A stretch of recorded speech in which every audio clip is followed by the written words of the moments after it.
नमस्कार शुभ बिहानी म चाहिँ अहिले ओखलढुङ्गा जिल्लामा आइपुगेको छु गाइज।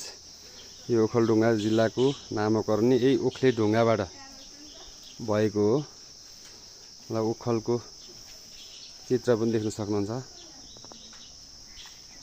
हेर्न सक्नुहुन्छ। ओखली मुसली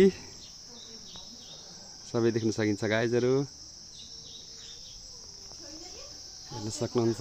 मेरो प्यारो ओखलढुङ्गाको सर्जक हुनुहुन्छ युग कवि सिद्धिचरण श्रेष्ठको शालिग पनि यहाँ छ। मेरो प्यारो ओखलढुङ्गाको सर्जक सिद्धिचरण श्रेष्ठको कवि सिद्धिचरण श्रेष्ठको शालिग यहाँनिर छ, हेर्न सक्नुहुन्छ। म यही शालिगको आसपासमा बसिरहेको छु अहिले, हेर्न सक्नुहुन्छ। ओखलढुङ्गाको कल्चर झल्किने ड्रेसहरू कल्चरहरू सबै यहाँ देखाइएको छ।